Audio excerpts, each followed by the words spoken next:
Assalamualaikum warahmatullahi wabarakatuh.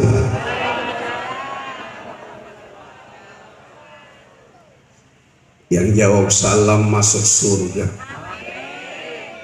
yang gak jawab masuk angin. Jawab yang kompak, matahari sudah mulai naik ke atas, tetap semangat dan menyala. Assalamualaikum warahmatullahi wabarakatuh.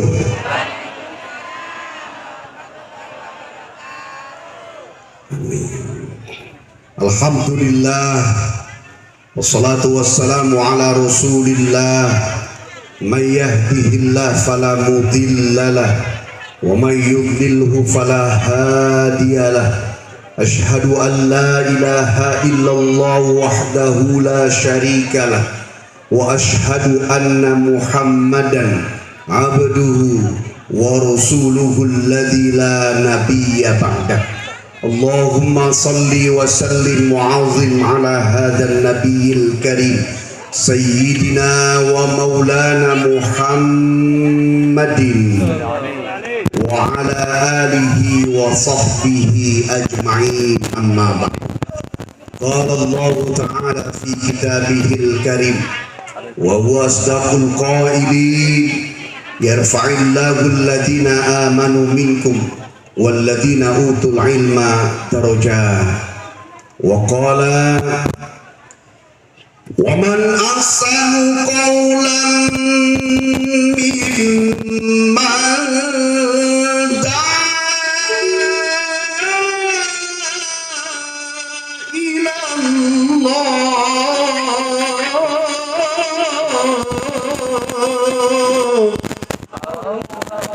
amila salihan wa qala innani minal muslimin.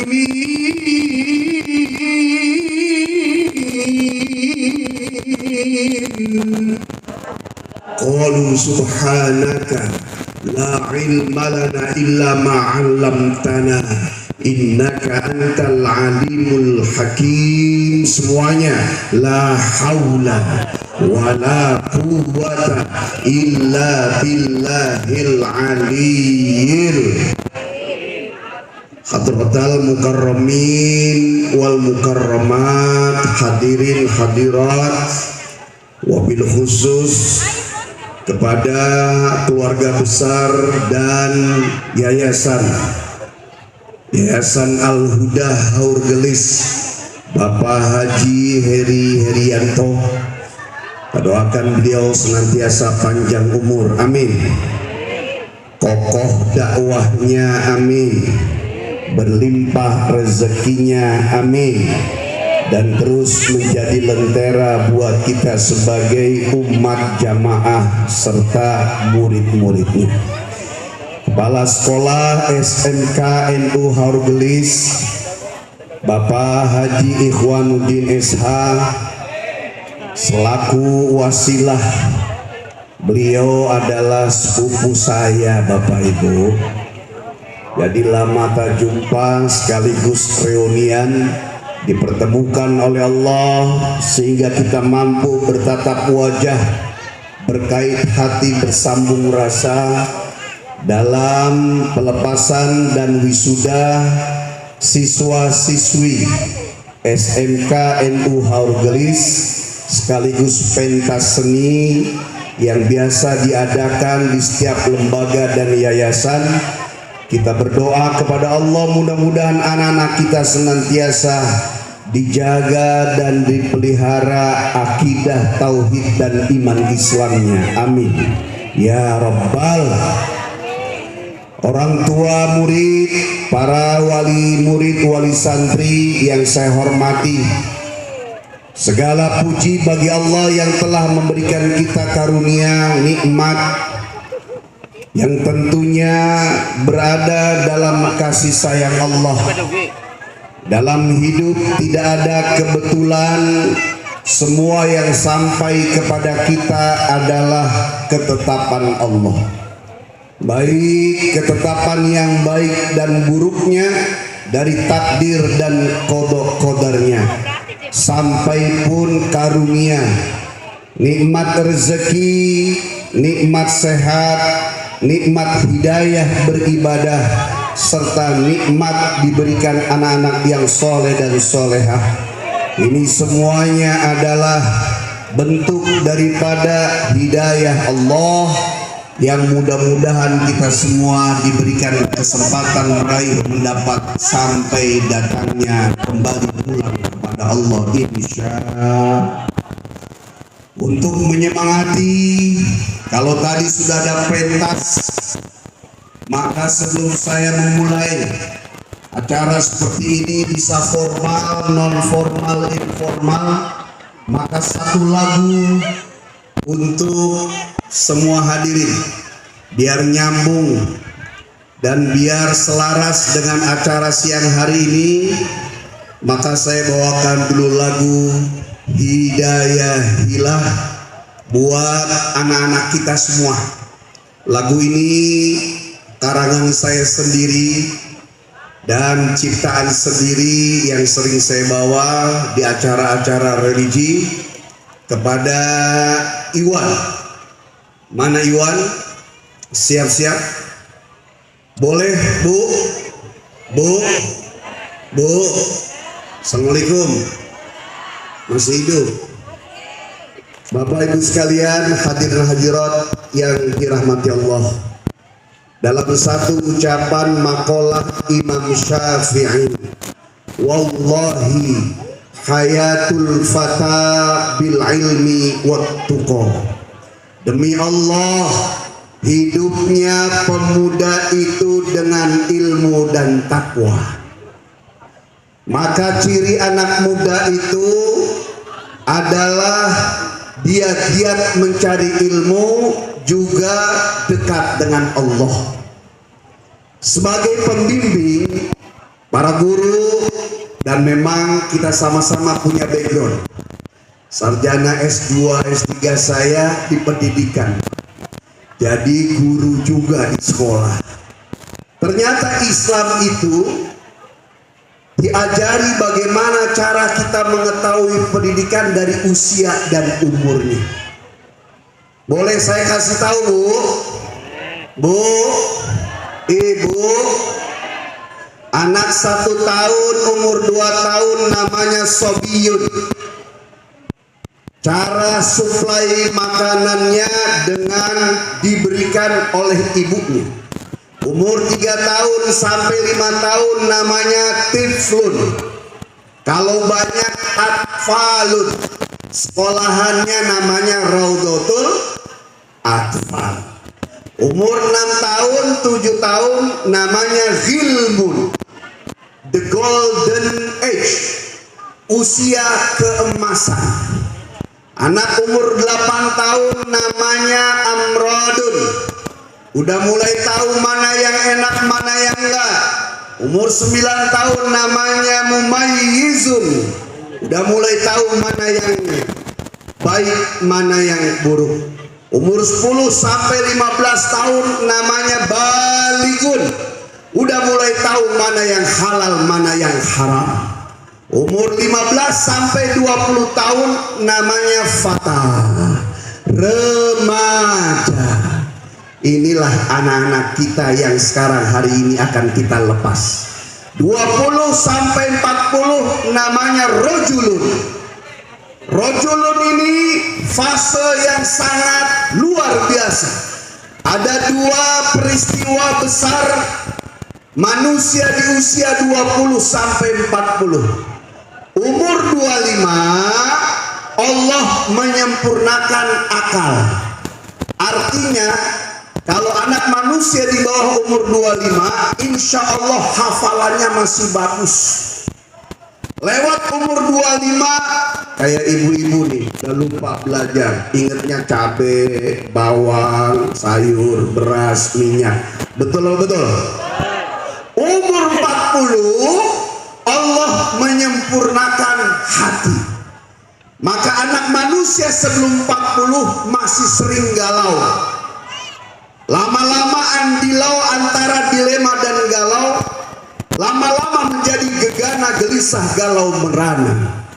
Tapi pas masuk umur 40, mulai dia seperti ucapan orang haur gelis, the life is beginning from 40. Hidup itu dimulai dari umur 40.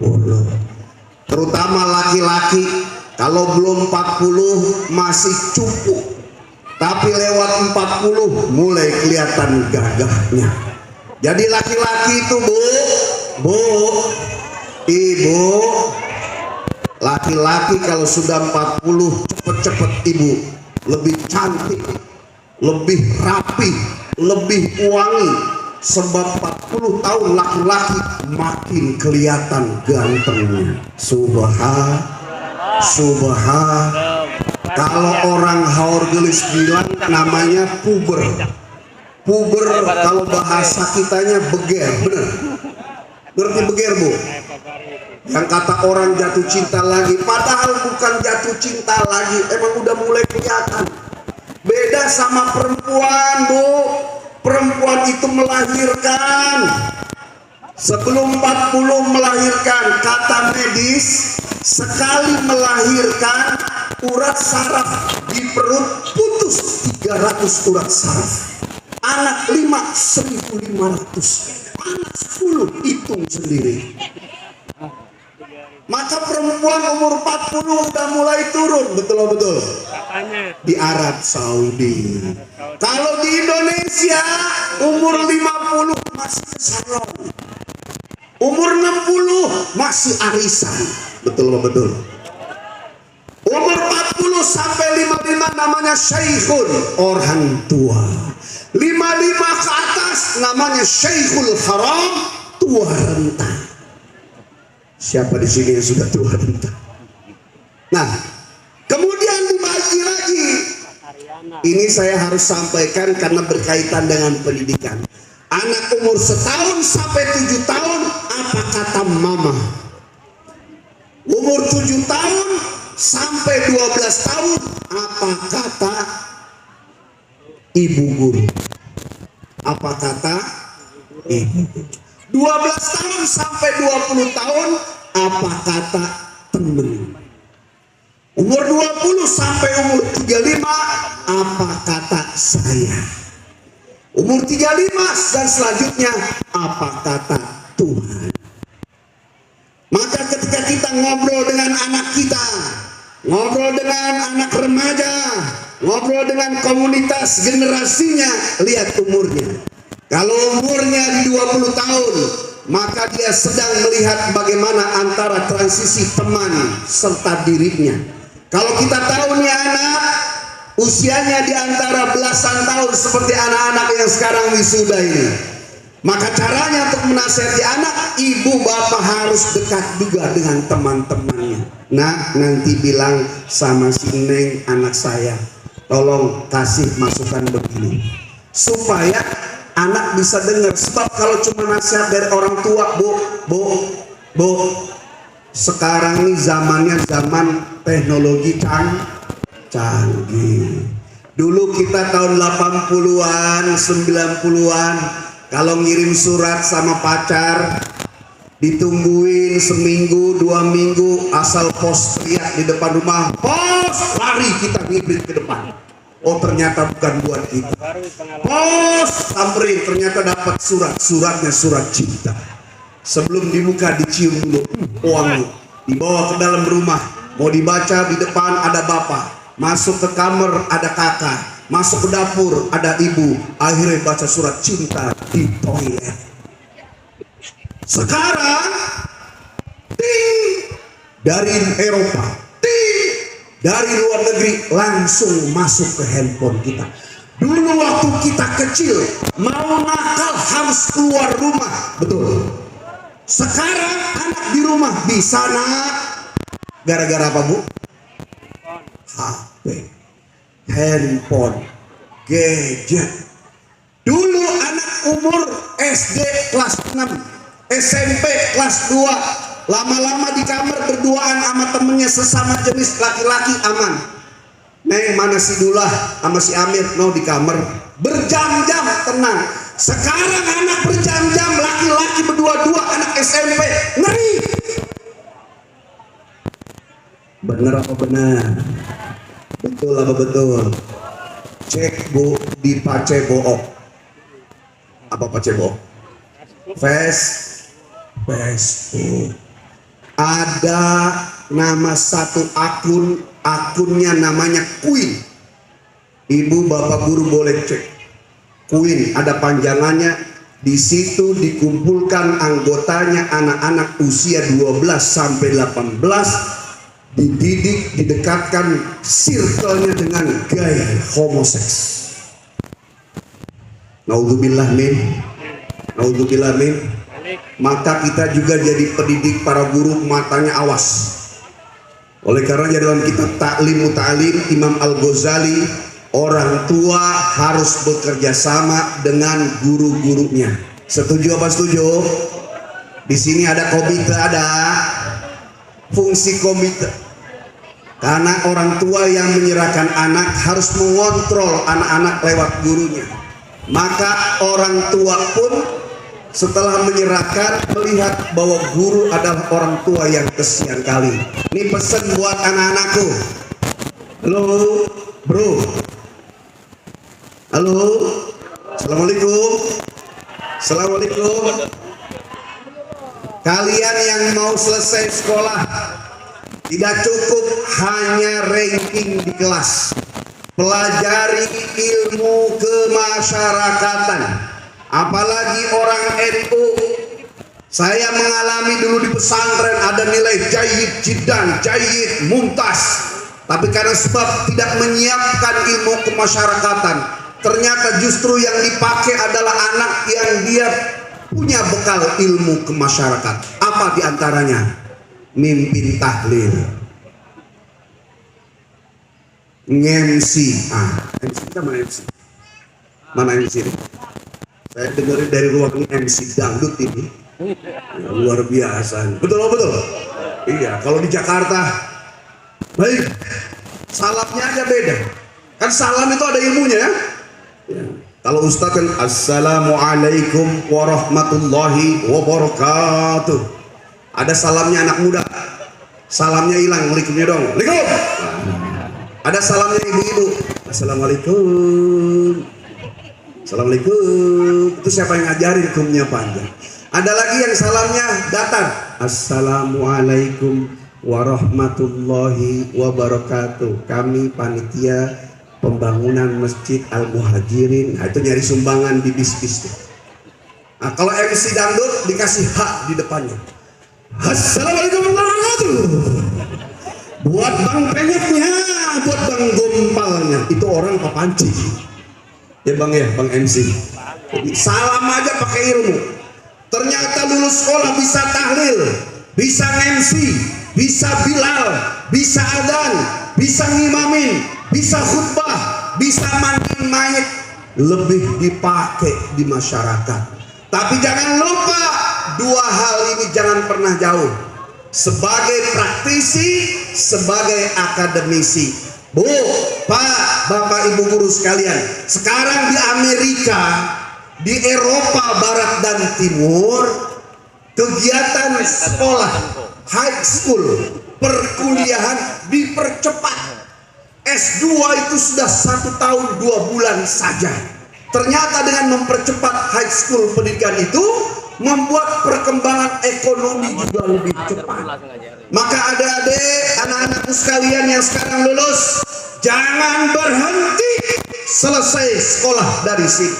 Lanjutkan S1-nya. Silakan kalian berteman, nongkrong, tapi sebagai selingan. Jangan berhenti sekolah, karena sekarang standarnya minimal S2. Kalau mau maju urusan dunia, juga maju urusan akhirat. Kalau mau cakep lagi, selesai sampai pasca sarjana, selesai doktornya. Saya dulu sebagai praktisi, bapak-bapak sekalian, ngapain kuliah tinggi-tinggi, muter-muter Indonesia, keliling dari Sabang sampai Merauke, dari Tanah Abang sampai Rawabangke, 427 kota kabupaten se-Indonesia. Ternyata rata-rata yang ditemui adalah para akademisi, para eselon. Ngomong gini, itu siapa penceramanya itu? Berani-berani nyeramain kita. Pas keluar tek, oh dokter, diam dia. Dulu waktu belum selesai kuliah, baru S1, ketika bicara ditanya, Pak Ustadz dulu selesai gimana? Rasa malu, ditanya lagi, bahkan waktu belum punya S. Ya. Waktu belum punya S, selesai turun ceramah, Pak Ustadz S2 di mana? Malu. Dari situ saya berpikir harus selesai sekolah.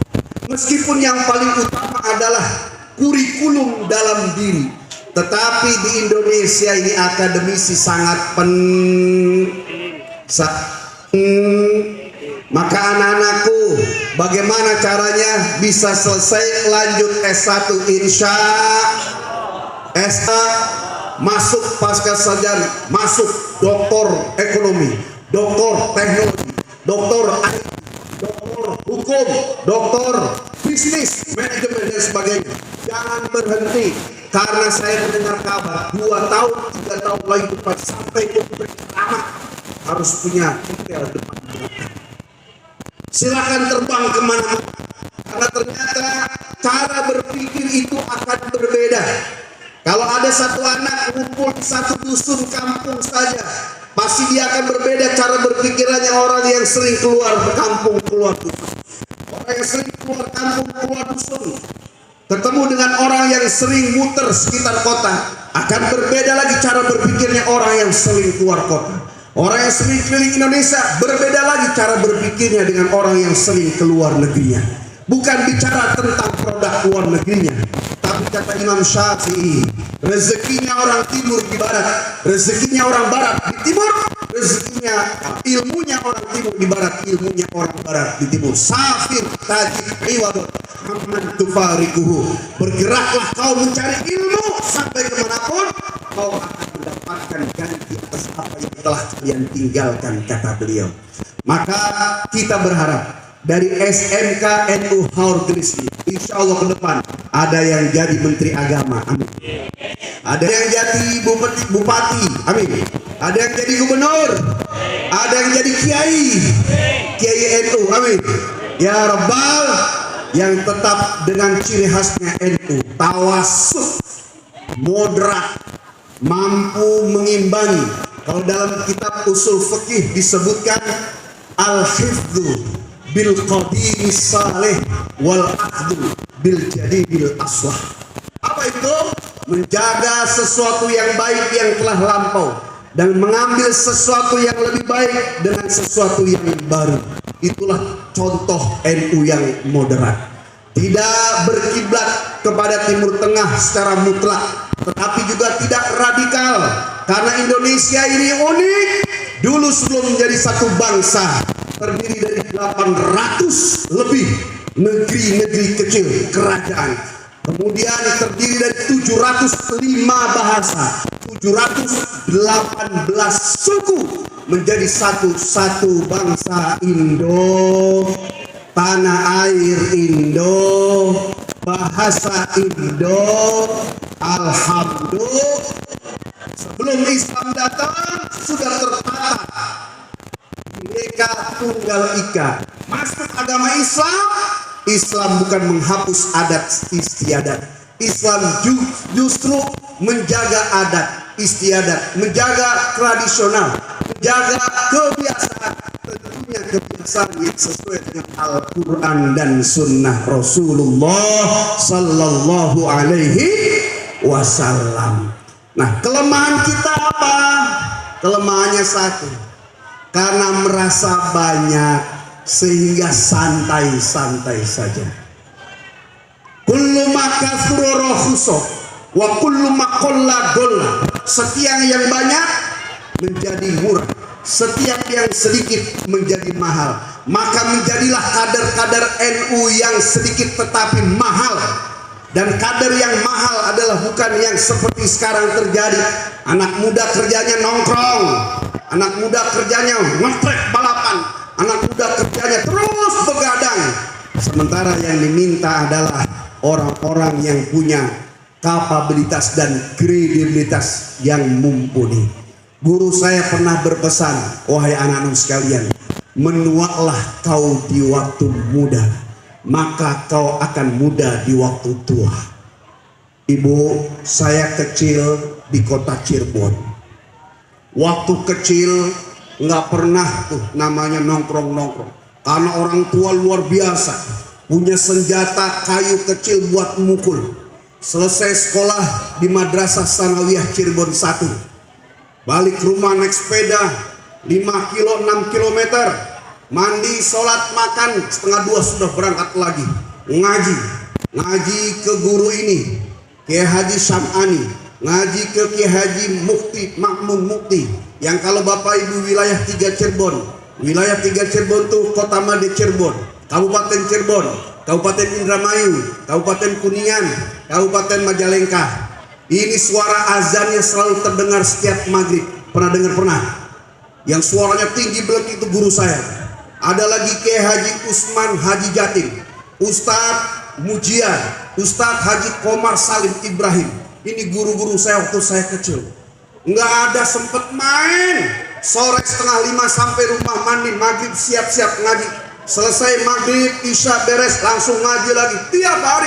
Waktu kecil dikatain ketuk, kecil tua, udah pendek, cebol dulu sebelum balik dan beger ya.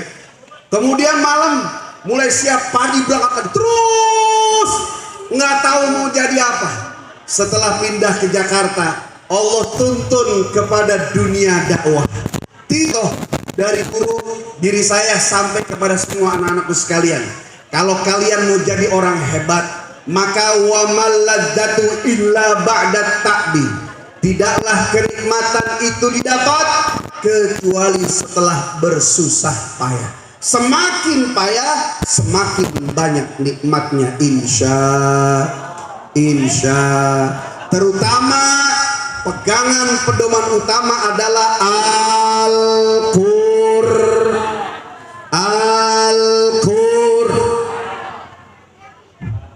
Ada cita-citakah? Punya sehingga anak nggak kemana-mana, satu warna. Ibu-ibu, bu, saya doain ibu-ibu ini khusus banyak duitnya. Amin. Mau banyak duitnya, mau? Ya, mau diajarin doanya, mau? Ya, ikutin. Bismillahirrahmanirrahim. Allahumma inni as'aluka min fujaatil khair wa a'udzu bika min fujaatis syarr. Yang artinya, ya Allah, aku mohon kepadamu kebaikan yang datangnya tiba-tiba, dan aku berlindung kepadamu dari keburukan yang datangnya tiba-tiba.